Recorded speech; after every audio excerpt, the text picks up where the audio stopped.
Hi, Kris here, one of the co-founders of Exerscribe. I'm here with Naudi Aguilar, CEO and founder of Functional Patterns. Naudi, how did you come up with Functional Patterns? Well, the whole functional patterns philosophy kind of came about as a kind of like a self-exploratory set of events in my life. So like for me, back when I was first working out, I was more of a kind of like a bodybuilder-esque kind of workout practitioner, I guess you would say. And as I started going along through my craft and started like going more towards functional things, I started getting a lot of injuries. And from that point, like I started having like lower back problems and shoulder problems. And so those injuries kind of started bringing me along towards understanding like the structural aspects of how the body works. And so as I started moving forward, I started ingesting more information and understanding things that were really relevant to what was going wrong with my body. And then little by little, as things kind of started progressing, I started finding out these movement kinetic patterns that were supposed to be happening with the body. And as I built from a foundation, I started to see these elements that needed to happen, and that's where I started thinking of like, okay, you know, it's just like a pattern. There's something that's going along with it regularly, and I'm like, and it helped my body function even better, and hence the name. That's kind of how the name functional patterns kind of came about. Okay. Would you recommend functional patterns for everybody?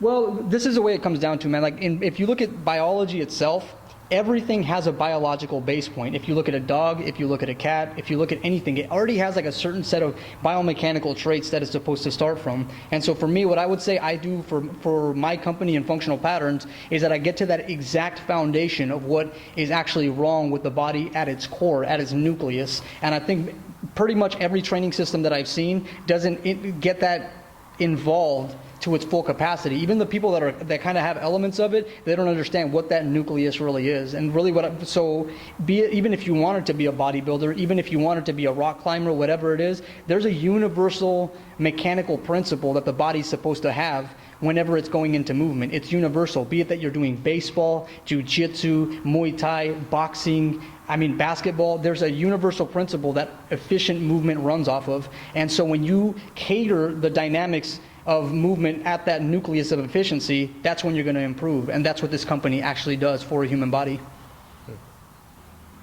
Naudi, where do you see the trends for functional training going? Well, the trends in terms of functional training, I would say would go along the lines of learning to use the body in integration and using intelligence to teach the body to work more as one system. Because like when you run, when you throw a ball, when you do anything, the body works as one entire connective web. And I think implementing that matters most. And what I think is interesting about functional training is that it's directly in line with how evolution works. Like let's say, for instance, if you look at things from a biological standpoint, things always start from a simplistic notion. Then from there it elaborates and becomes more expansive and more, what's the word I'm looking for, more complex. Things become more complex, and as time moves forward, things become more complex, and that's kind of the way biology works. If you take a single-celled organism, for instance, right, and then over the course of billions of years, it expands into a human body, right? Well, the same thing works with training itself, or the same thing works with intelligence even. For much of our existence as human beings, we thought a hand axe was the highest form of technology, but as we progress through history, we've started developing cars, electricity, things like that.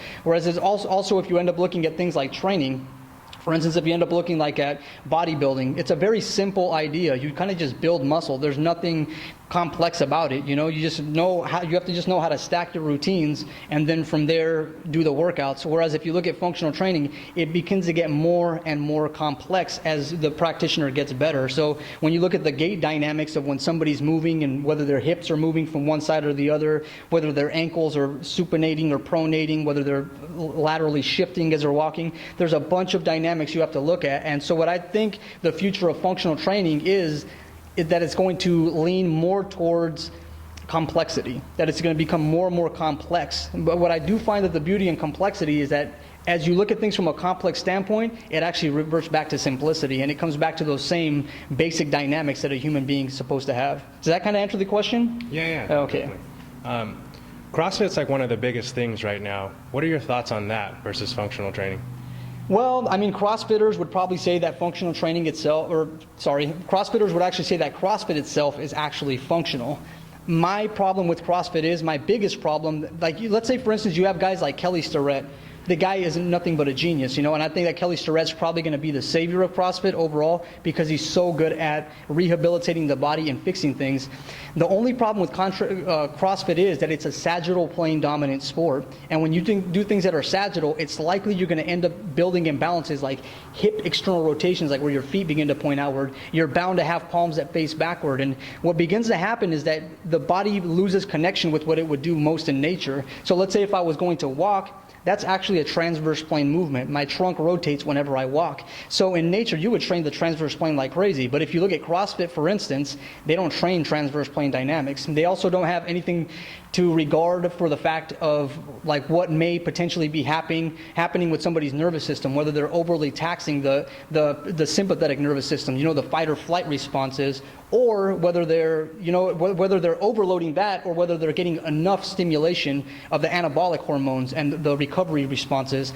So at a foundation, I would say CrossFit doesn't have too much of a foundation to begin with. So since it doesn't have a foundation, I think that's where its weakness is going to lie, and that's why at one point or the other, I think fitness practitioners and I think people as a whole are going to see it for what it mainly is, and it's just a system that's flawed at its core. Naudi, do you feel there's anything that I miss, or something that you feel is important for our viewers to remember? I think clarity is one of the most underrated elements of all life, is that people don't really, I think people long for clarity, but it's so hard to come to clarity that they end up kind of like putting their minds all over the place. I'd say if the best thing that you can do, especially as a health practitioner or anybody who's training, is search for clarity from objective viewpoints. And oftentimes what happens with people is that they tend to put themselves on subjective material that doesn't have a foundation. And so when they do that, they're apt towards just jumping all over the place with their ideas. And my whole philosophy is that you start from a clear point. You start from a clear base point and understand why you're doing something. And then from there, you begin to start doing things after that. And I think if you follow that route, you're going to definitely be more successful. Like a book I always recommend people to read so they can find clarity in terms of like how to find out what's legitimate from not in terms of information would be like, it's a book called The Tyranny of Words by a man named Stuart Chase. That book changed me, and it pretty much set my career off. And it kind of set the foundations for everything that I do. So I would say, like, if I could recommend anything, it would be that book called The Tyranny of Words. It changed my life, and I think it could pretty much do the same for almost anybody else. You're an author as well, right? You're coming out with one of your own books? Yes, it's called The Power of Posture. And in the book, The Power of Posture, what I cover is the nucleus of human movement, which is standing up. And so I think a big problem with most training systems is that since they don't cover, again, like I mentioned before, a foundation, they don't understand what a foundation is. And the most fundamental element of what it is to be a human being is that a monkey stood up at one point. It stood on 2 feet. And so if we don't cater most of our movement dynamics towards standing on 2 feet first, we're missing the ultimate building block towards effective movement. And that's what this book covers. Yeah. Thanks, Naudi, for your time. I really appreciate it. Best of luck with functional patterns. And, do you feel like I missed anything else? Or? That was great, man. That was great. You guys are awesome. Cool. Once again, this is Kris with Exerscribe TV. I'll see you guys again.